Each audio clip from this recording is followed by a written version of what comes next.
Welcome, what's up, team, and welcome to Big Nick, Big Leadership, because the world needs leaders. We are here for, I believe, let's get this up here today.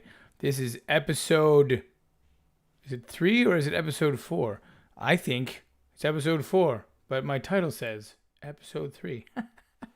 It's how to level up your leadership part 2. Maybe this is episode 3. Anyway, here we are, and we are live, and so thank you if you are tuning in live.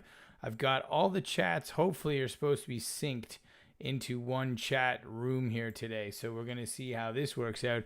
We've got Facebook live going, we've got YouTube live going, and we've got Twitch all at the same time. Testing out again, new platform. Gonna see how this goes. So far, the bandwidth, everything looks to be okay. So just to be clear with everybody, my name is Big Nick. Sean, they call me sometimes, but Big Nick is good. And today, like I said, we are going into how to level up your leadership, part 2. If you weren't here last time, let me just start by quickly going over all the things that make this page important to me and to those that are watching. I'm just going to ask that if you have not already subscribed to Facebook, it's Big Nick, Big Leadership. You can also send me some messages there at Big Nick Big Nick Big L BL for Big Leadership. Big Nick BL. You can message me there anytime. Happy to engage, to talk with you, and if you have any leadership questions or anything I can help you with. Also, if you're watching this on YouTube right now, feel free to subscribe and hit that little bell notification so you get future notifications. Also, hey, what does this guy do on a regular basis? Well, it's a good question. Sometimes I'm working. Sometimes I like to be a father and a husband. And then coming up on August 30th, that would be next weekend, just before the kiddies go back to school, we're going to have a Latin dance party live set. So another small passion of mine, DJing. So here we are. We're going to do this thing. It's going to be great.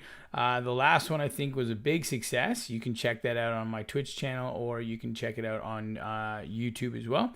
If you want to check out my previous sets, they're up there, although probably half of it is blanked out for copyright, which is why it's a good idea to tune in live. If you want to get the full experience, you can chat with other people, and it's lots of fun. So hopefully you guys can tune into that. All right, so let's get back to what we're talking about today. And what we are talking about today is going to be leveling up your leadership part 2, because last week was part 1. So let's get right into what we're going to talk about today. And that will take us over here. All right. So basically, if we just do a quick review from last week as to what was going on, I'm just going to make sure I have the chat open so that it's good to go here. There we go. And okay, here we go. We've got the chat room up here. Perfect. So if anybody is chiming in, so far nothing, nobody's in there yet, or nobody's mentioned anything. But let's see how things go from here. Maybe we'll just open up a separate window for some chatting people to see if anybody is actually participating and it's not showing up in my chat. You never know, right? Don't want to miss those like 3 people that are watching. You know, it's important that we check these things out. Okay, here we go. Let's see. We're going live. There we go. One person. There we go. Oh, look at this. So we do have some chats that are not appearing here. So I'm going to close this thing down because it's not apparently working. We're going to click on this box here. Let's see if I can. There we go. Can we do this? That's the stuff. There it is. Sorry if you are watching this a little bit slow, but no, that's not what I want. I'll put it right back there. Here we go. Good. All right. So Ryan has chimed in saying he's at hockey in Brockville right now. Well, go get him, man. Go get him, Ryan. Do that hockey thing. And yeah, thanks for the support. Appreciate it. So here we go. We're on to the actual presentation for today. So if you remember last week, we talked about the levels of leadership, that there were 5 based on the John Maxwell paradigm. And again, if you haven't read John Maxwell's 5 levels of leadership, I highly recommend it, because basically that has formulated a great deal of my examples for my life in a role of leadership. And I found that I have really sleep, eat, breathe, all those things, this model. And it's actually really effective. I found that it's been something that I have carried through with me in all aspects of trying to be the best leader possible. Okay. So if you remember from last week, we've added in the titles here. So level 1 leadership was what we called permission or position level leadership, which is just about rights, which means you put the shirt on, you get the title, you're now in charge. Therefore, people are supposed to follow your authority. But it doesn't work that way, right? The idea is not to stay there. The idea is to move past that and to increase your level of influence on other people. And the way to do that is to move into other areas of leadership. For example, level 2, which is permission level leadership, which means people are following you because they want to. It's all about relationships. It's all about making connections and having a presence. And those things are, the first step to being what I would consider an effective leader. Okay. I thought about, how do I break this down? Do I go with the other 3 levels today? And I honestly think we need to spend an entire episode today on the next one, which is going to be, there we go. Click it over here. We are going to talk about level 3. Okay. Level 3 leadership, because I actually believe that this is the turning point between a great leader, a great influencer, and also a great manager, also a great sort of person in charge. What am I talking about? Well, level 3 is productive. I said that wrong. It sounds weird. Productive level leadership, which means you are getting the R word. So the P word is productivity or productive. The R word is results. Okay. Why is this important? Because you can be a super nice person, okay? People can relate to you. People can connect with you. Think of your friends, right? You have people in your life that you love, that you care about, but would you want to work for them? Would they be the type of example that you would want to follow? That, there's a difference between having relationships, being connected to people, feeling like there's a mutual understanding, there's a mutual common ground there, and then following their influence or you influencing them. So productive level leadership means that you are taking the relationship that you have with people and you are channeling it to actually achieve the goal that is required by the company. So you're looking to achieve the goal, for example, getting sales numbers up, or if you're looking to make sure that, safety protocols are being followed. All of these things which are critical to the success of an organization. You being a really connected person and people really sort of liking you doesn't necessarily mean that they're going to follow the rules or that they're going to achieve the results that you've set out to achieve or to help you do that. Okay. So keynotes on productivity. Okay. You can only get lasting level 3 if you've already developed level 2, as in if you go back to last week's podcast, I recommend that you go check that one out, where it talks about how to achieve level 2 leadership, how to build those relationships. The thing is here, and I guess I'll use an example because I'm familiar with this example, and I'll go back to gymnastics. Not necessarily the gymnastics that I was teaching, but because it was very basic, very fun-oriented, fitness-oriented. But if you take the Olympic level of gymnastics, okay, or you take a very high level of sport, okay, imagine you have a coach and their job is to produce this athlete. Their job is to, make this the next superstar, right? So they're focused on getting results out of that person. But when the results have been achieved, how much does that person mean to them anymore? Right? So now that's not to say that there aren't, amazing connections between coaches and athletes, and that there obviously out there are wonderful examples. But what I'm saying is if you go back to sort of, let's say the 70s when we were watching, and you can hear the story of how, say, Nadia Comaneci was actually treated by her coach and these type of things. Look into what was the purpose that was being served by that relationship. You had the coach who was giving the orders. You had the athlete who's following those orders.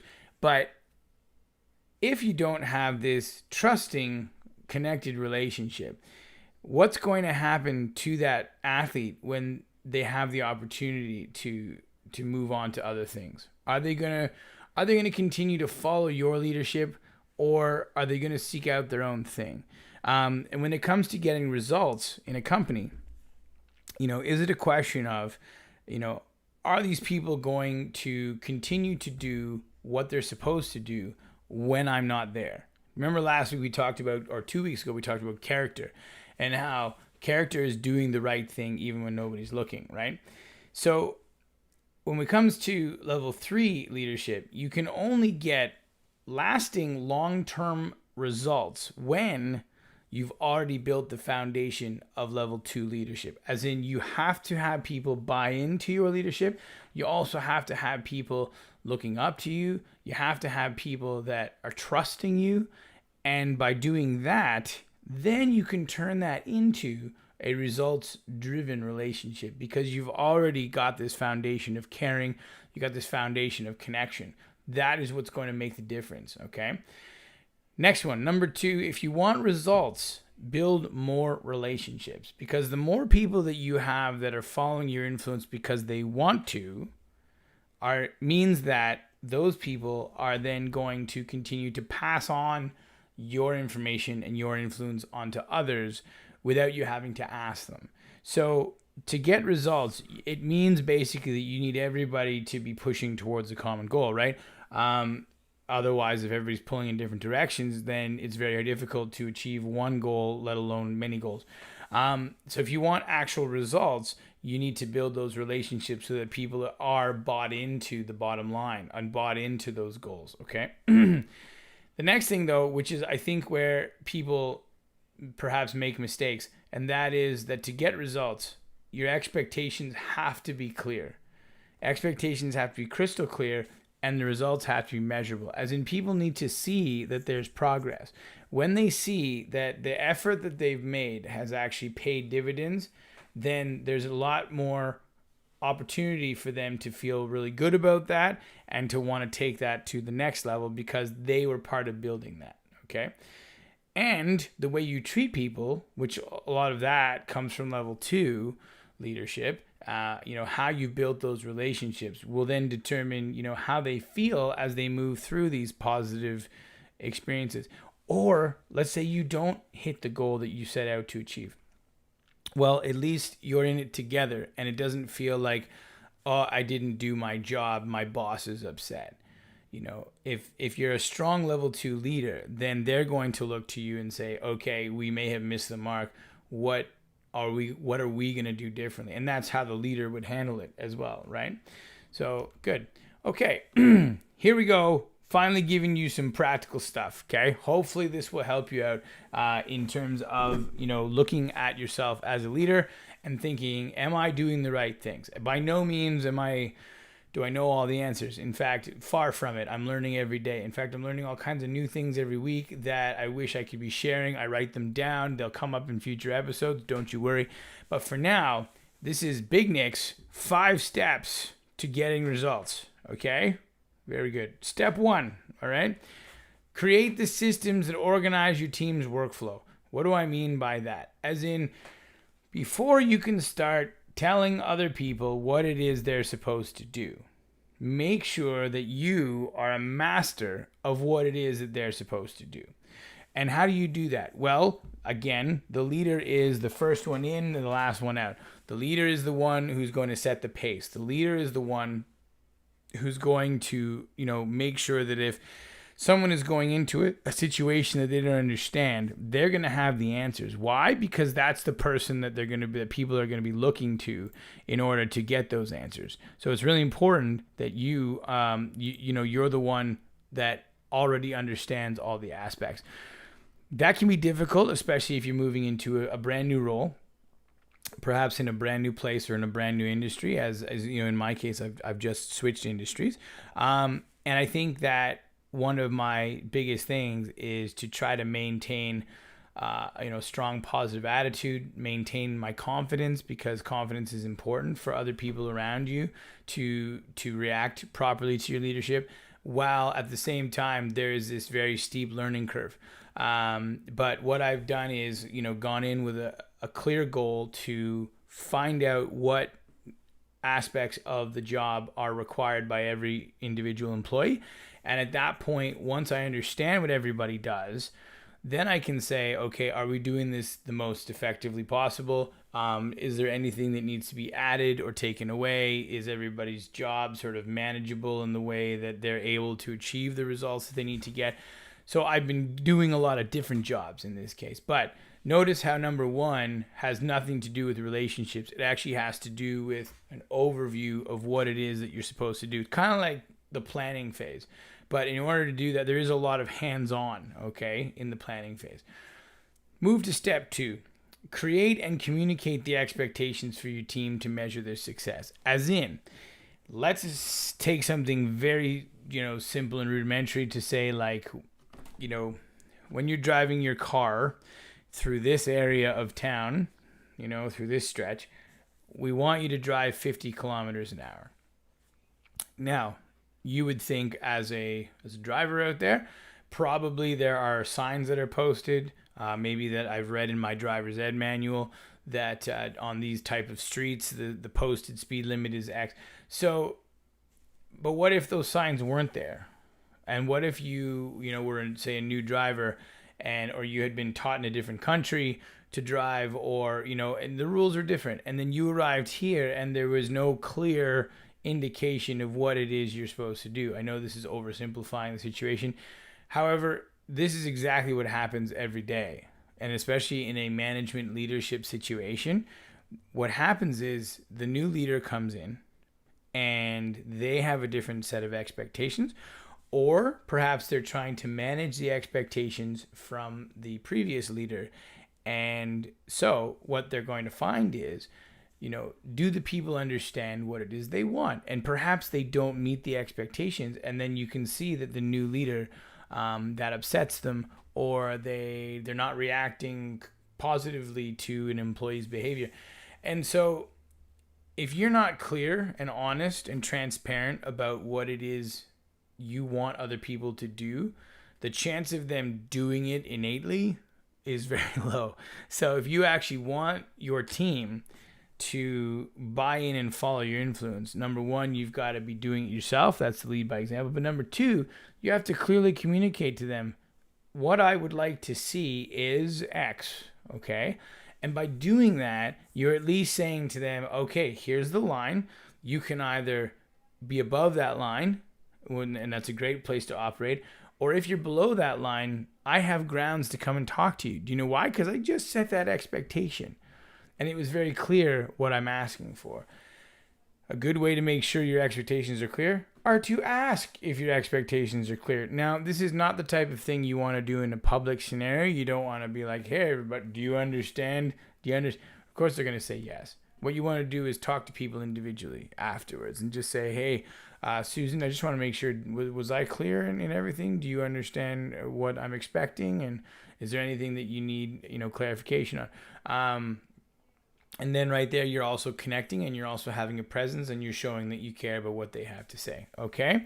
So, very good. Now, number 3 is create checkpoints or benchmarks where you evaluate the level of success. So I can give you, again, a concrete example of this one.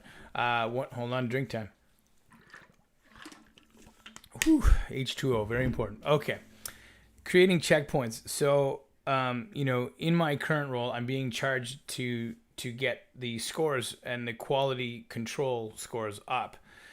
So that's a very clear defined, it's a clear goal, but the end result isn't defined. Now, what is defined is how we can now go about this, where we can say to our team, and this is fictional, I'll just make it up, but let's say your team is currently scoring, on customer satisfaction surveys, they're scoring, let's say, 7 out of 10. So a checkpoint would be to say, okay, everybody, next quarter, what we're looking for is for the score to be up to 8 out of 10.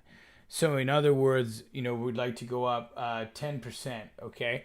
Or that's a little bit more than 10%, but we'd like to see a 10% increase or in quality management. But that's not good enough because that just says what we want. The next thing is, how do we do that? Now, how do I provide a roadmap for my team to do that? Well, number one, if it came to customer quality scores, then I should be looking at my own scores. I should be able to say, okay, I'm scoring an average of 9 out of 10. Okay, but we need 8 and our team is currently at 7. Clearly, I'm doing something above the norm. So how do I then communicate what I'm doing, which goes back to point 1, set up the systems for success, right? Let's set it up. Make sure you have systems that work. Make sure you've tested them. Make sure you know what you're doing so that when someone says, I don't know how to do it, you can say, well, let me show you, or let me help you, or let's set up a meeting so I can go over this with you. Then the checkpoint is a way for your team to measure, are we on track or not? So next quarter, when you get all the data, you can bring it to your team. You can say, okay, guys, look, we are not only 8, we went to 8.5. Fantastic. So that's a moment to rejoice, celebrate, and then set new checkpoints. Because when you don't have clear defined goals, then people just tend to fall back into their routines, or they tend to say, oh, we did so well, I don't need to push as hard.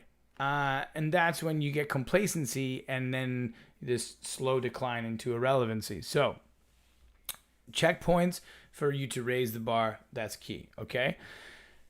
Going to point 4, positive feedback and provide constructive and positive feedback, okay? So you've got to manage your expectations and you got to manage those results, okay? So you have to have a clear defined roadmap. You have to have benchmarks for success along the way.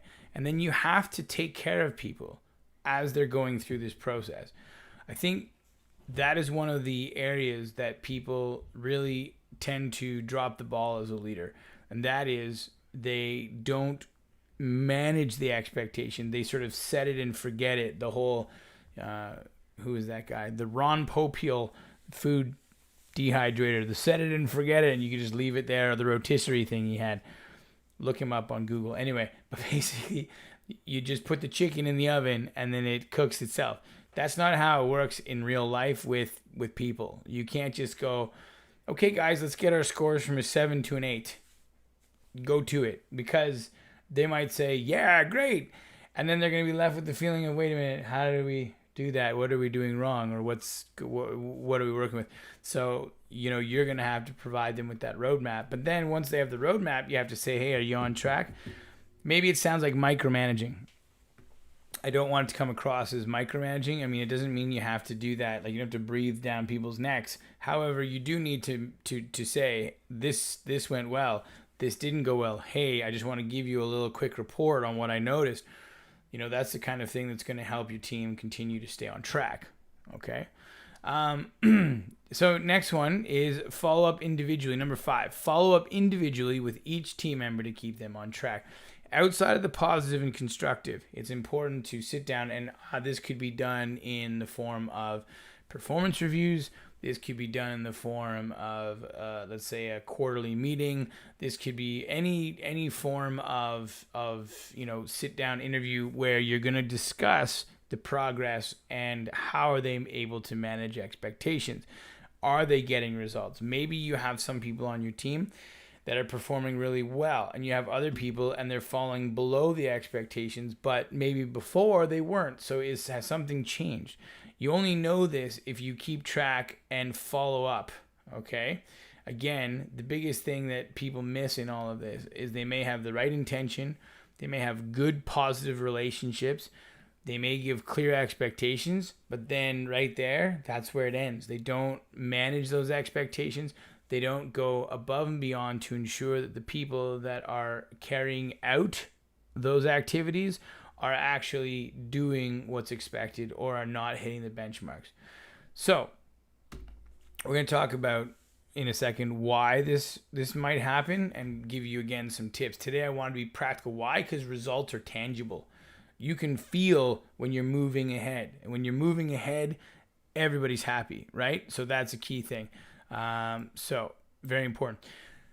Initial results comes from swift and immediate action, as in you will. Okay, so let's take for example, you want to lose 20 pounds, okay, but you never exercise and you don't eat properly, right?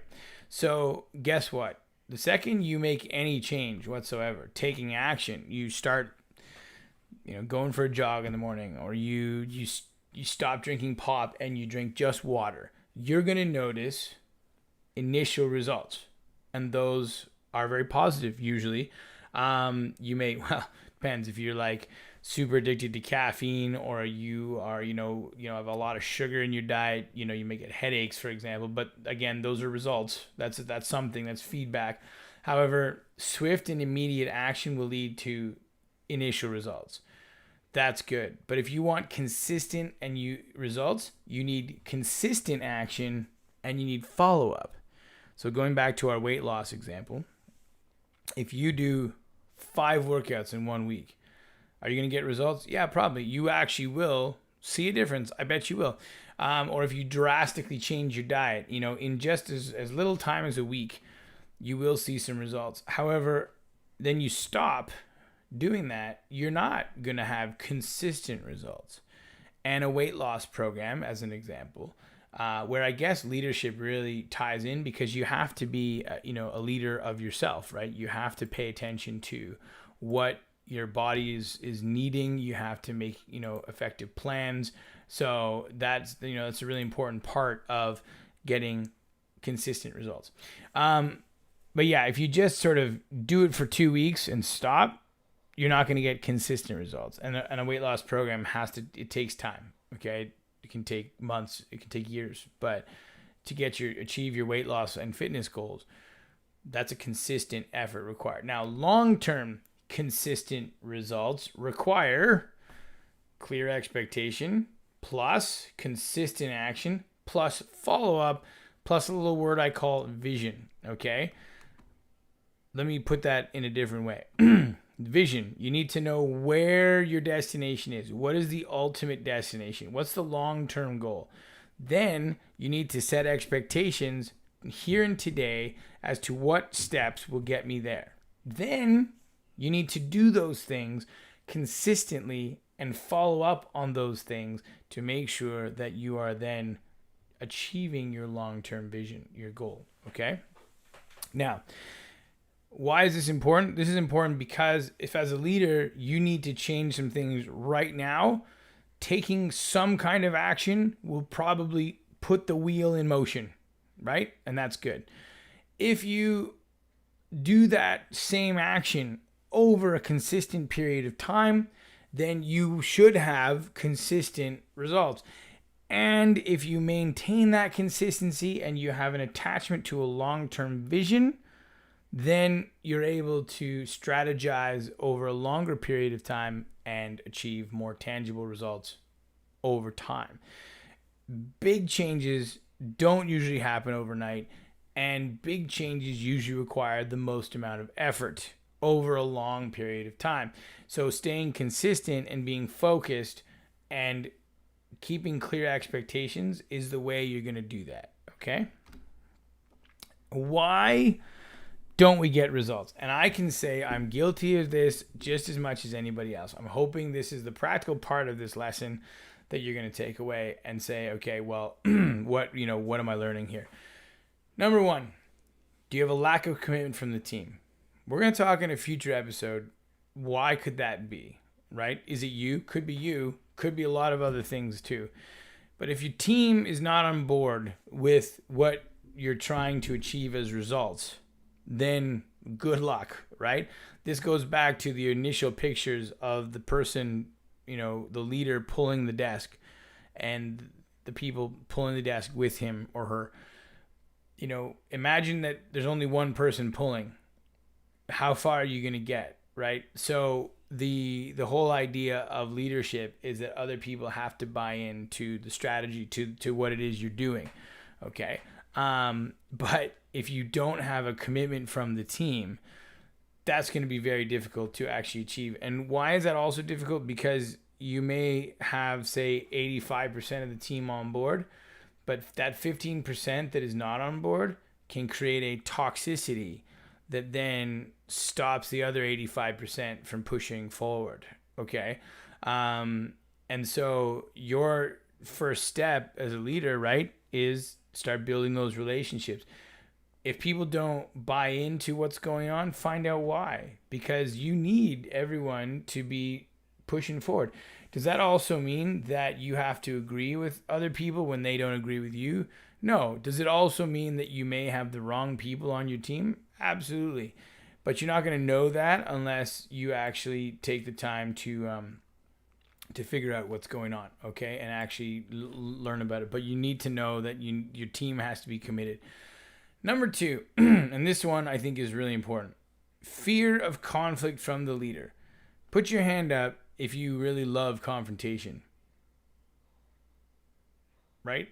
Nobody does. So if I said to you, look, being a leader is about talking to people and correcting their behavior over and over, you might say, like, I don't know if I'm built for that, right? Because it means that you have to tell people stuff they don't want to hear. Like, you're not doing a good job. I mean, how you say that is important, but you might have to make those tough calls as a leader. And I know, me personally, I've always struggled with that. It's always something that is uncomfortable, right? You're telling people uncomfortable things makes me uncomfortable, right? So a lot of the time you'll have this mental gymnastic part go on. You'll have this sort of conflict within yourself, the devil and the angel on your shoulder saying, go talk to them, you need to talk to them about that, and the other side going, maybe they won't do it again, and the other side go, no, you should say something, maybe they won't, right? And the truth is, better that you say something, and better that you say something early. Rip that Band-Aid off, because if you do it, the worst that's going to happen is you don't come across the right way. And that's okay, because you know what? You can come back after and say, hey, did I not come across the right way? Or was I, but if you don't say anything at all, then what's going to happen is that behavior becomes normal, okay? That is a scary, scary thing, okay? What you do not address becomes the norm. I'll give you a little example. Let's say your dress code at work is everyone wears a black shirt, let's say, okay? And someone comes in one day and they're wearing a pink shirt. Well, black and pink, they're going to stand out, but they're sending a message. They're saying, I know what the protocol is, but I'm not following it. If you don't say anything, then the message that they're getting is, oh, my leader, my boss, doesn't really care about what color my shirt is. So it's not important to them, which means that I could do whatever I want. And guess what? Maybe there's a new leader after you. Maybe there's a different manager in the building, and the other manager is saying, hey, where's your black shirt? And they might be saying, well, my boss doesn't tell me to put on a black shirt, right? And so if you don't pick that battle, if you're not consistent as a leader, if you don't uphold the standards, and if you don't say something to that person, it becomes normal. And guess what? Now you have a way harder time getting people on board after they're not on board. If you set those expectations clearly at the beginning, you should have way less problems later on. Okay. Number 3, lack of clarity in the expectation. So one of the reasons that things could not be clear is, well, you don't tell them what the expectations are. That's a big mistake. Obviously, I think that's something that everyone should be doing right away as they're starting their leadership journey, is being clear with people about what it is they want from them. And therefore, what can I do for you in return? As long as there's a clear understanding of the mutual respect that goes back and forth, and here's what's expected, you can manage those expectations, and they shouldn't have any problem when you call them on those expectations. But if you're not clear in the expectations, well, good luck with that, because people will then kind of make up their own rules. What's open to interpretation tends to, favor the people that just make up their own rules, right? And number 4, the other reason we stop getting results is the lack of follow-up. If you don't go back and check how you did or how your people did, and then tell them how they did, and then get them on track or keep them on track or put them back on track, if you don't do that, then guess what? They're just from the beginning, you tried to set it and forget it, and off they go. And pretty soon you got to reel everybody back in, and you're frustrated and they're frustrated because they're like, I was doing just fine. And now I'm coming. What is this whole thing that nothing's right? But if you manage the expectations clearly all the way through, the chance of that breaking down is a lot less. Okay.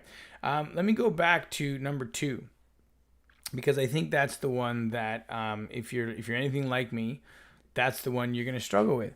That you're afraid to say something because you don't want to knock someone's nose at a joint. You don't want to rub them the wrong way. You don't want them to not understand where you're coming from. You don't like to tell someone, hey, like, don't be late. All of those things are, a sign that you care and that you care about their feelings. So that's good. But as a leader, you have to call the shots. You have to manage those expectations. So as tough as it is, maybe this is an exercise that you should start doing, and that is, when it's really uncomfortable, diplomacy is still key. You still want to talk to them in the right way, but you have to say something, because if you don't, it becomes the norm, right? And I know that we don't like conflict, but it's more important to pick your battles and to actually attack those issues that require attention than to not do that, okay? Because it's going to cost you way more in the long run, all right? Here are some cool quotes that I think we can briefly discuss as we head into the tail end of this. Number 1, you don't get results by focusing on results. You get results by focusing on the actions that produce results. So let's use this in a real world context, okay? So I think I learned about this, but there is a culture, I think I don't even want to guess and sound silly, but there's a culture, I think it's Southeast Asia, but basically one of their training tools is that they dig a very small hole, and then they have to jump out of the hole, okay? So where I'm going with this, trust me, is that every day they slowly dig away, and the hole gets deeper and deeper and deeper, and the people continue to be able to jump out of the hole. Now, where this shows consistency is that it's a daily practice. So the daily they are increasing the amount of effort that has to go into it, but they're also training their body. So, from day 1 to say month 6, the hole probably gets to a fairly deep level, and yet they're able to jump that, not only because psychologically they have lowered themselves into it, but also because they have consistently been practicing the jumping, and they've been consistently in a very incremental way increasing the difficulty of the jump. So they don't even notice how high they're jumping. So let's say the hole gets to be sort of 5 feet, and now they can do this 5-foot vertical jump. Well, if you just said to someone, let's go measure your jump, and then and they got to a certain level, and you said, okay, well, I want you to be able to jump 5 feet vertically, they might feel like, well, how in the world do I do that, right? But then you have this example that I just gave you, where over time and consistent action, they're actually producing those results by doing the actions that on a regular basis will produce that result. Most results don't happen overnight. Nobody loses 40 pounds overnight. If you do, you should go to the doctor, right? It's about consistent and focused and planned out action and follow-up to get results, okay? Don't focus, in this case, I guess what they're also saying is don't focus on jumping 5 feet in the air. Focus on improving your jump a little bit at a time. And over time, you will by far reach that and beyond, okay? Next one. Excuses don't get results, but actions get results. Or, right? So you can have, what is it? You can have, wait a minute, I have, okay, it's somewhere. It's, you can have results or you can have excuses, but not both, or something like that. So excuses don't get results. I think this is really important because it goes back to the fundamental character of a leader. You own your success. You also own your failure. I used to tell people this when we were coaching. I used to say, look, if the class sucks, if you deliver a terrible class, that's on you. But guess what? If you deliver an excellent class, that's also on you, right? So owning your own success is a really important part of having a growth mindset. Getting results is about owning every step of that experience. And if you achieve the results you're looking for, fantastic. And if you don't, then it's a learning experience. Excuses come from this natural fear of conflict. It comes also from a fear of failure. It comes from a need to justify what you're doing in the face of adversity. Just remember, you don't have to do that, okay? The struggle is normal, and results don't come easily. You have to work on those things, okay? So it's very important to do that. Now, the next thing is always remember someone's effort is a reflection of their interest in you. So here's the thing. People are working on your team. They're working for you, okay? And so what you have to remember is that when they're working hard or not working hard, it's kind of a way of saying, is my leadership working? Now, that doesn't mean that if you have a lazy person on your team, that they're, being lazy to spite you. It could be that they're a bad worker. However, what I found is people generally will react positively to a positive leader. I also find people will react negatively to a leader who's not taking into account their feelings and being empathetic and all of the level 2 stuff we've already talked about.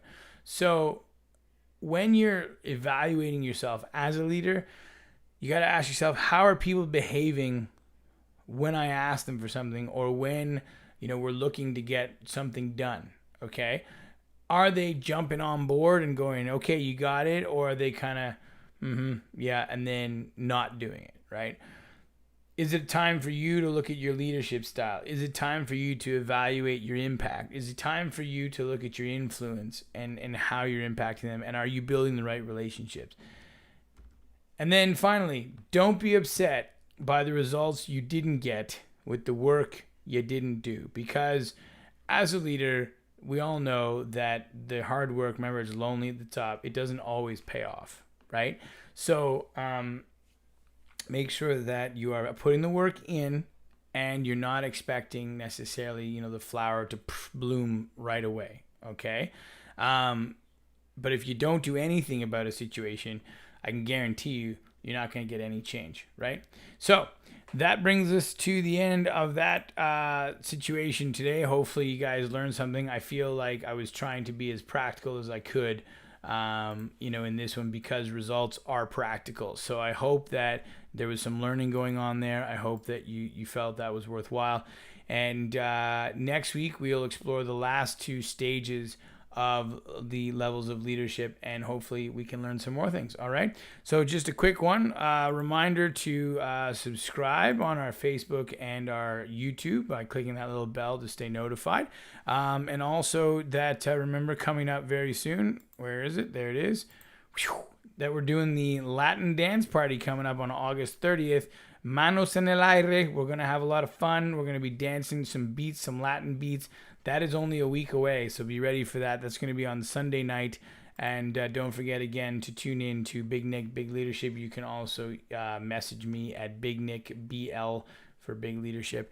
And hopefully you all have a great weekend, and share this video, like it and share. And hey, there's Danielle again. Thanks for tuning in. All right, and everyone else out there,